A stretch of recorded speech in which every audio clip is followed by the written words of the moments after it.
बहुत बढ़िया शिव चर्चा भजन लेके आयल बड़ी लोगन के अच्छा लगी तो प्लीज वीडियो के लाइक करम, शेयर करम, सब्सक्राइब कर दे हम। तो चलिए लोगन के एक बहुत प्यारा सा भजन सुनावैले।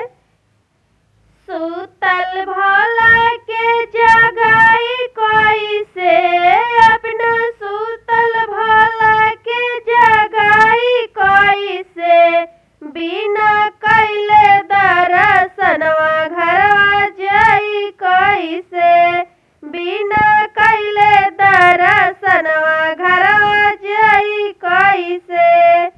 निंदिया से मातल भोला खोले नयनवा, निंदिया से मातल भोला खोले नयनवा, कैसे हम करी बाबाई न दर्शनवा, कोई से हम करी इनका दर्शनवा।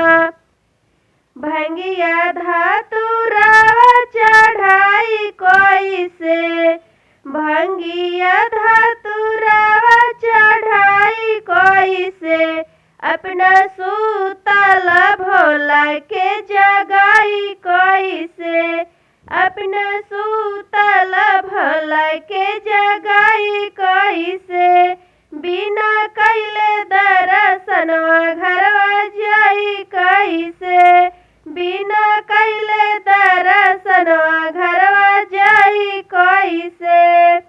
अक्षत ले आईनी हो चंदन ले आईनी, अक्षत ले आईनी हो चंदन ले आईनी, सुतल बनी भोला हम चढ़ाई कैसे, सुतल बनी भोला हम चढ़ाई कैसे, बिना कैले दर्शनवा घरवा जाई कैसे, बिना कैले दर्शनवा घरवा जाई कैसे।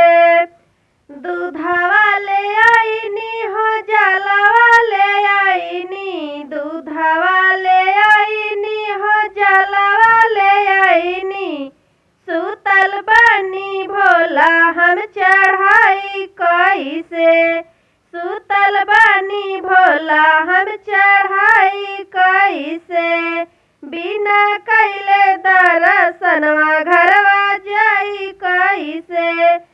हथवा हम जोड़ी बाबा पैया राउर पड़ीले, हथवा हम जोड़ी बाबा पैया राउर पड़ीले, सुतल बनी भोला हम जगाई कैसे, सुतल बनी भोला हम जगाई कैसे, बिना कैले दर्शनवा घरवा जाई कैसे, बिना कैले दर्शनवा घरवा जाई कैसे।